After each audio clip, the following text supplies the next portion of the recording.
नए कवानीन के खिलाफ 1 साल तक किसान दिल्ली की सरहदों पर डटे रहे।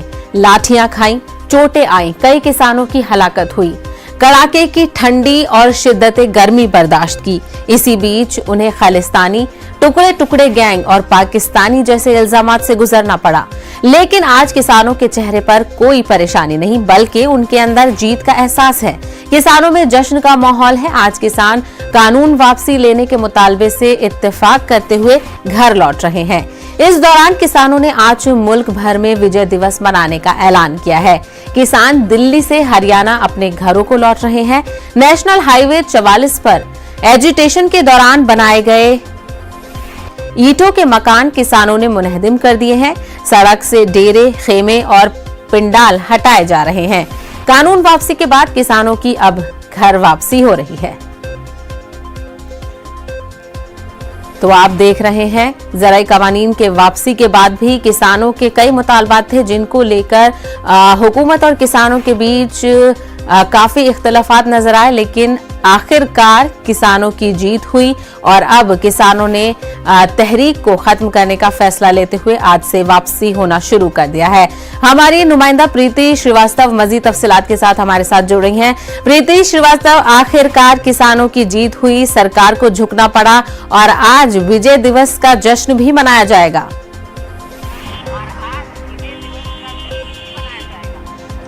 जी बिल्कुल, मैं आपको बता दूं कि इस समय मैं गाजीपुर बॉर्डर पे मौजूद हूं और आज किसान यहां पर काफ़ी खुश नज़र आ रहे हैं। विजय दिवस के रूप में इस दिन को वो सेलिब्रेट करेंगे। मैं आपको दिखाऊं कि ये गाजीपुर बॉर्डर है, जहां से जो पीछे आप देख पा रही होंगी, पीछे जो किसानों के टेंट लगे हुए हैं और अब किसान धीरे धीरे करके इन टेंटों को खाली कर देंगे और यहाँ से विजय दिवस के रूप में आज ये दिन मनाया जाएगा। और सबसे जो खास बात ये है वो ये है कि जब यहाँ से किसान आज जाएंगे तो उन्होंने साफ किया है कि जो ये सड़क है, सड़कों को साफ करके जाएंगे और साथ ही सड़क पे जो खोदी गई थी या जिसमें कच्चे घर कुछ किसानों ने बना लिए थे, तो वो पूरी तरीके से जो सड़कों को क्लीन करके जाएंगे। मतलब उनका कहना है कि लोगों को किसी तरीके की दिक्कतें ना हो, उसको लेकर हम यहाँ पर पूरी साफ सफाई करके जाएंगे। और किसानों का ये भी कहना है कि आज हमारे लिए सबसे बड़ा दिन है, क्योंकि विजय दिवस के रूप में हम ये दिन मना रहे हैं। किसान खुश हैं कि 1 साल से ज़्यादा का समय हो गया हम यहीं पे बैठ के आंदोलन कर रहे थे और आज वो दिन आ गया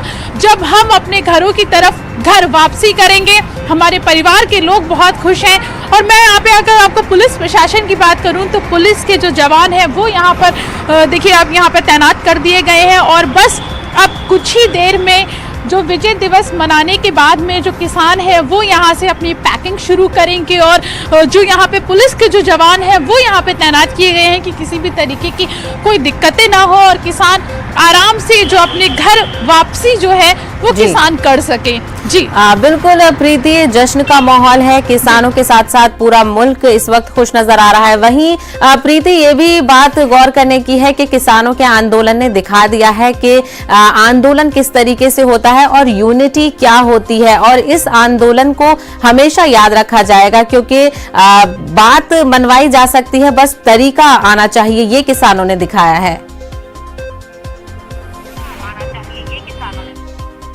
बिल्कुल आप ठीक कह रही हैं कि जिस तरीके से ये किसान आंदोलन चला, ये सबसे बड़ा किसान आंदोलन था और जिस तरीके से सरकार से किसानों ने अपनी बात मनवाई, तो वो वाकई में काबिले तारीफ है कि जिस तरीके से किसान आंदोलन करते रहे, लगातार सड़कों पे बैठे रहे। 1 साल से ज़्यादा का समय हो गया था और सड़क किसान पे बैठे थे। और मैं आपको एक बात ये भी बताऊं कि इसी किसान आंदोलन की बदौलत जो इतना लंबा ये किसान आंदोलन चला, उसके लिए राकेश टिकैत को अमेरिका ने आइकन अवार्ड के लिए भी उनका नाम भेजा है और हो सकता है कि उनको ये अवार्ड भी मिले। तो ये जो इतना लंबा जो किसान आंदोलन था और इसका जो नतीजा है वो आप सबके सामने है कि जो 3 कृषि कानून बिल थे जिसको लेकर किसान यहाँ सड़कों पे बैठे थे, उस 3 कृषि कानून बिल को सरकार को वापस लेना पड़ा। और साथ ही बाद में जब 3 कृषि कानून बिल वापस ले लिए उसके बाद भी एमएसपी पर किसान अड़ गए कि एमएसपी को लेकर जब तक एमएसपी को लेकर जब तक कानून नहीं बनेगा हम ये आंदोलन खत्म नहीं करेंगे। हालांकि उसके बाद सरकार के साथ वार्ता हुई, सरकार के साथ कुछ बैठकें हुई और उसके बाद लिखित में सहमति बनी और उसके बाद अब किसानों ने घर वापसी का फैसला किया है। परसों जो है किसानों की एक बड़ी बैठक हुई थी सिंधु बॉर्डर पर, जहां पे संयुक्त किसान मोर्चा ने यह फैसला लिया था कि सरकार की तरफ से लिखित आश्वासन दिया जाए और जब सरकार की तरफ से लिखित आश्वासन दिया गया उनकी और मांगों को लेकर, तो किसानों ने यहां से वापस जाने का, अपनी घर वापसी करने का फैसला ले लिया। और किसान ये भी कह रहे हैं कि हम बहुत खुश हैं कि सरकार ने देर आए पर दुरुस्त आए, सरकार ने हमारी बातों को माना और अब हम खुशी खुशी अपने घर वापसी कर सकते हैं। और इसीलिए आज का जो दिन है वो काफी अहम हो जाता है। बिल्कुल, आज विजय दिवस के तौर पर जो खुशी इस वक्त किसानों के चेहरों पर दिख रही है प्रीति, वो बिल्कुल यकीनन सुकून किसानों को पहुंचा रही है। प्रीति, हमसे बात करने के लिए बेहद शुक्रिया। आगे बढ़ेंगे। आंध्र प्रदेश में कृष्णा नदी में डूबने से 6 अफराद की मौत हो गई है। हादसा गुंटूर के अच्चमपेट में हुआ है। महलुकीन में 5 तलबा और एक उस्ताद शामिल है। ये सभी गुरूब आफ्ताब के वक्त पूजा करने के लिए नदी में उतरे थे। जराये के मुताबिक पूजा पाठ के बाद नहा रहे थे। इस दौरान उनमें से कोई गहरे पानी में पहुंच गया, जिसे बचाने की इन लोगों की नाकाम कोशिश की और अपनी जिंदगी हार गए। इन सभी की लाशें बरामद कर ली गई हैं। महलुकीन का ताल्लुक वेदांत गुरुकुल महाविद्यालय से है। गुरु बिस्वा भूषण ने तलबा की हलाकत पर गहरे रंजोगम का इजहार किया है। माफ कीजिएगा, गवर्नर ने इन तलबा की हलाकत पर गहरे रंजोगम का इजहार किया है।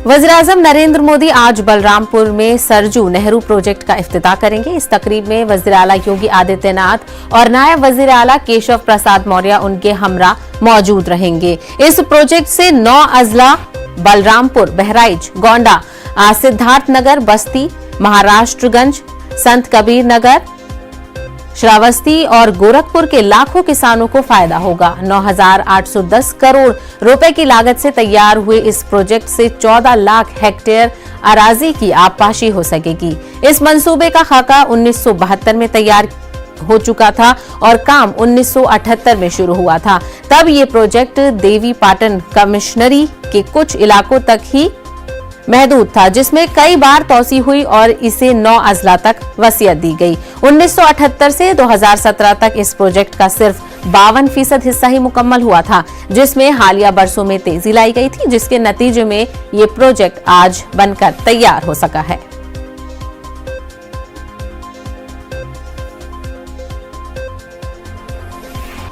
महाराष्ट्र में ओमिक्रॉन के 7 नए केसों की तस्दीक हुई है, जिनमें एक 3.5 साल का बच्चा भी शामिल है। अब रियासत में ओमिक्रॉन केसों की कुल तादाद 17 हो गई है, जबकि मुंबई में ओमिक्रॉन के 3 नए केसेस पाए गए हैं।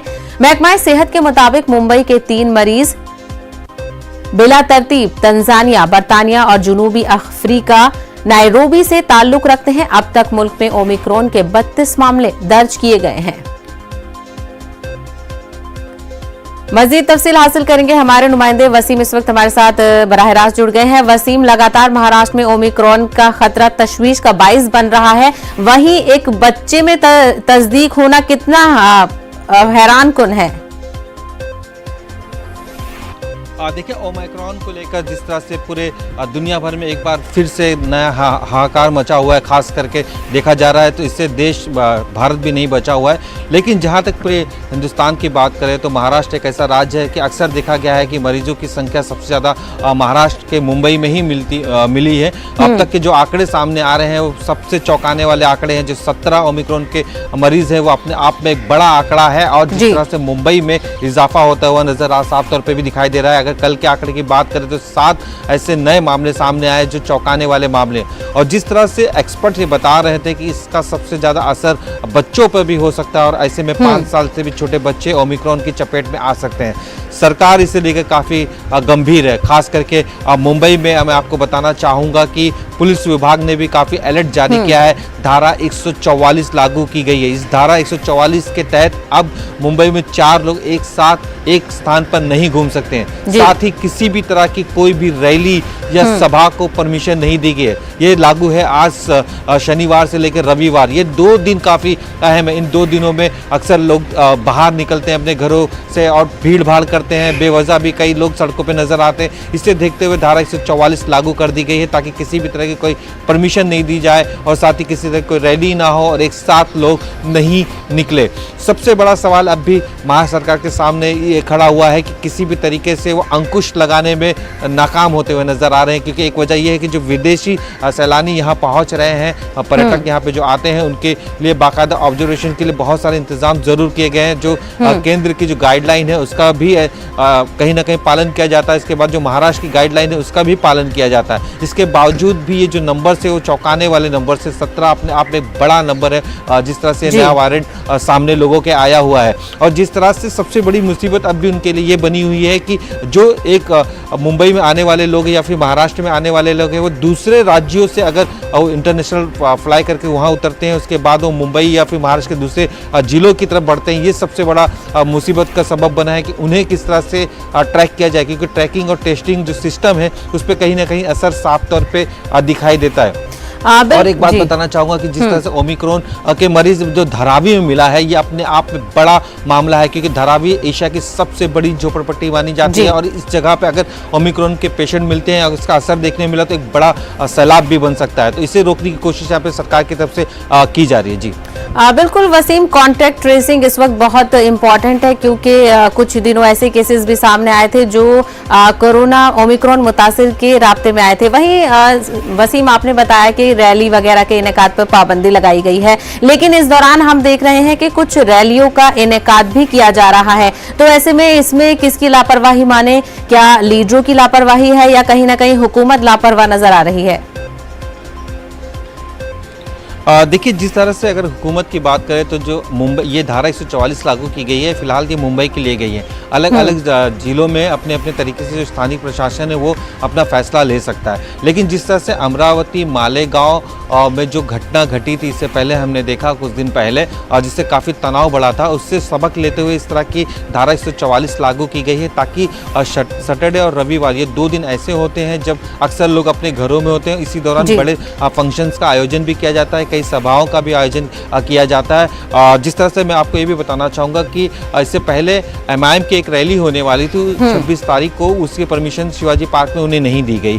लेकिन अब ये बताया जा रहा था कि 11 तारीख को उनकी एक रैली होने वाली है, तिरंगा रैली। अब ये भी कहीं ना कहीं खतरे में नजर आ रही है। इसकी साफ वजह यह है कि मुंबई पुलिस ने किसी भी तरीके की कोई सभा या रैली को परमिशन देने से मना कर दिया है। अब ये देखना होगा कि किस तरह से तिरंगा रैली MIM की निकल पाती है या नहीं निकल पाती। जो सूत्र बता रहे हैं कि महाराष्ट्र के कई जिलों से, यानी औरंगाबाद वगैरह से कई इलाकों से जो MIM के कार्यकर्ता मुंबई की तरफ रवाना हुए। अगर इतनी भीड़ एक साथ यहाँ पे आती है तो दिक्कतें बढ़ सकती हैं और धारा 144 लागू करने के बाद काफी मुश्किल है कि इनकी रैलियों को परमिशन दिया जा सकता है। बिल्कुल, कहीं ना कहीं हुकूमत की गाइडलाइंस तो काफी सख्त है, लेकिन ऐसे में अब जिम्मेदारी आ जाती है आवाम पर कि वो इन गाइडलाइंस पर अमल करे और जितने भी ओमिक्रॉन के मामले बढ़ रहे हैं उनको रोका जा सके। वसीम, हमसे बात करने के लिए बेहद शुक्रिया। फिलहाल रुकेंगे एक छोटे से ब्रेक के लिए, जल्द लौटेंगे कुछ और खबरों के साथ। आपका खैर मकदम है। महाराष्ट्र के औरंगाबाद से MIM की तिरंगा रैली का आगाज हो चुका है। MIM रुकने पार्लिमान इम्तियाज जलील की क़यादत में कारवां मुंबई के लिए रवाना हो चुका है। इस मौके पर इम्तियाज जलील ने कहा कि मुंबई के चांदीवली में इजलास आम होगा। तिरंगा रैली का मकसद मुसलमानों को 5% रिजर्वेशन और वक्फ जायदादों का तहफ्फुज दिलवाना है।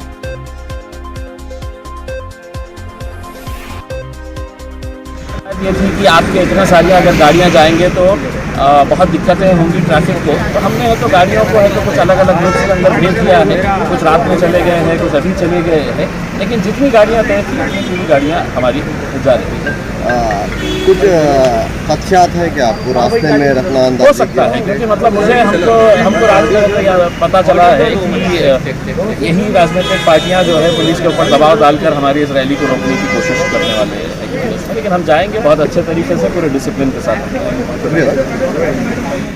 इसी मामले पर मजीद बातचीत करेंगे। हमारे नुमाइंदे अजहरुद्दीन इस वक्त हमारे साथ जुड़ गए हैं। अजहरुद्दीन, जिस तरीके से मुंबई में दफा 144 को नाफिज कर दिया गया है, ऐसे में क्या लगता है, क्या इम्तियाज जलील की रैली आज मुमकिन हो पाएगी? देखिए साहिबा, अभी हम लोग जो है तो रैली के साथ ही है और ये रैली औरंगाबाद से निकली है। तकरीबन 300 से 350 गाड़ियों का कारवां है। इन्होंने यहाँ पर कायगांव टोके पे काका साहेब शिंदे जो मराठा रिजर्वेशन मूवमेंट में जिसने तो खुदकुशी की थी, उसके पुतले को है तो एमपी इम्तियाज जलील ने हार पहनाया। उसके बाद जब आगे निकले तो कायगांव ब्रिज के ऊपर बैरिकेड लगाकर गाड़ियों को रोक दिया गया था, कारवां को रोक दिया गया था। वहां पर एमपी इम्तियाज जलील ने फिर पुलिस से है तो बातचीत की, काफी देर तक ये बातचीत हुई। उसके बाद फिर इस कारवां को आगे बढ़ने की इजाजत दी गई। जैसा कि देखा जा रहा है कि जगह जगह पर बैरिकेड लगाकर रोका जा रहा है, रखनाअंदाजी की जा रही है, लेकिन ये कारवां धीरे धीरे आगे बढ़ रहा है। अभी हम अहमदनगर तक पहुंच चुके हैं। आगे क्या होता है कुछ कहा नहीं जा सकता, लेकिन पुलिस जिस तरह से रास्ते पर खड़ी है उसे देखते हुए ये अभी बताया नहीं जा सकता कि ये कारवां मुंबई तक पहुंचेगा। जैसा कि इम्तियाज जलील ने कहा है कि उनका जलसा चांदिवली में होने वाला है जी, लेकिन रास्ते में काफी दुश्वारियां है। बिल्कुल अजहरुद्दीन, जिस तरीके से इम्तियाज जलील ने कहा वो डिसिप्लिन से जाएंगे, लेकिन बात यहाँ डिसिप्लिन की नहीं है। ओमिक्रॉन का खतरा महाराष्ट्र में बढ़ रहा है, 17 मामले अब हो गए हैं, तो ऐसे में नहीं लगता कि ये फैसला समझदारी से नहीं लिया जा रहा है? क्योंकि अल्टीमेटली आवाम और लीडर्स को इसका फैसला करना है कि आवाम को कोई परेशानी ना हो। जी बिल्कुल, इसी ताल्लुक से हमने एमपी इम्तियाज जलील से बात की थी। उन्होंने कहा कि हुकूमत से एमआईएम ने बार बार ताउन किया, इसीलिए बार बार तवारीख बदली गई, दूसरे तमाम तर प्रोग्राम हो रहे हैं, लेकिन फिर जब मुसलमानों का मामला आ रहा है, मुस्लिम रिजर्वेशन का मामला आ रहा है, तो हमें ही क्यों रखनाअंदाजियां डाली जा रही है, हमें क्यों रोका जा रहा है? इम्तियाज जलील इस मामले पर मजीद है, उनकी क़यादत में ये कारवां निकल रहा है और उनका कहना है कि वो पूरे डिसिप्लिन के साथ मुंबई का रुख कर रहे हैं। जहां तक ओमाइक्रॉन का मामला है तो इसमें कोई शक नहीं कि यहाँ पे ये मामला, लेकिन सियासी पार्टियों की अपनी सियासी मजबूरियां होती है, उनके सियासी तकाजे होते हैं और उसी के तहत ये लोग जो है तो अब मुंबई का रुख कर रहे हैं। चलिए, तो अब देखना ये अहम होगा कि किस तरीके से और कहां तक मुंबई में ये रैली पहुंच पाती है और जो मकसद है वो पूरा होता है या नहीं। अजहरुद्दीन, हमसे बात करने के लिए बेहद शुक्रिया। तमिलनाडु हेलीकॉप्टर हादसे में हलाक हुए फिजाइया के सभी जवानों की शिनाख्त कर ली गई है। जूनियर वारंट अफसर प्रदीप अरक्कल, जूनियर वारंट अफसर राणा प्रताप दास, स्क्वाड्रॉन लीडर कुलदीप और विंग कमांडर पीएस चौहान की पॉजिटिव आइडेंटिटी कर ली गई है। फिजाइया के जवानों के साथ साथ लेंस नायक साई तेजा और लाइंस नायक विवेक कुमार की भी पॉजिटिव आइडेंटिटी का अमल मुकम्मल हो गया है। कुन्नूर हेलीकॉप्टर हादसे में सीडीएस बिपिन रावत और उनकी अहलिया समेत 13 अफराद की मौत हुई थी।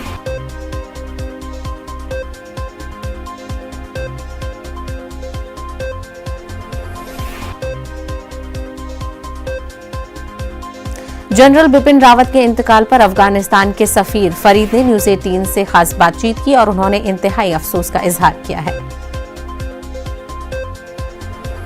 अफगानिस्तान के एम्बेसडर फरीद साहब हैं। फरीद सर, अनफॉर्चुनेट इंसिडेंट, कैसे कंडोलेंसेस देंगे आप? बहुत ही अफसोसनाक वाक़या हुआ है और हमें बहुत ज़्यादा दुख पहुंचा है जनरल रावत की इस हादसे के हवाले से।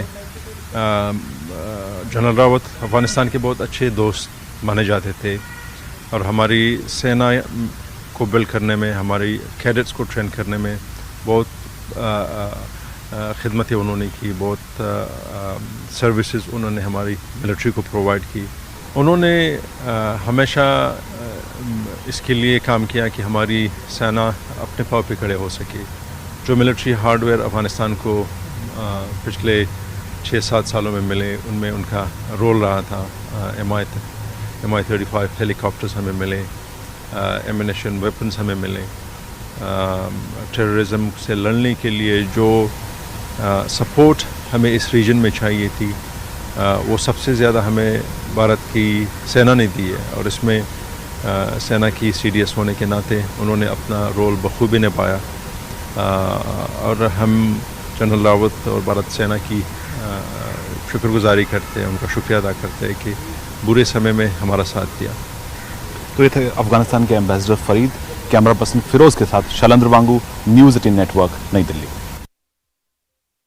हरियाणा में खुले आसमान के नीचे बाजमात नमाज पढ़ने की मुसलसल मुखालिफतों के दरमियान हरियाणा के वजीर आला मनोहर लाल खट्टर ने इसको बाकायदा सियासी रंग देने की कोशिश की है।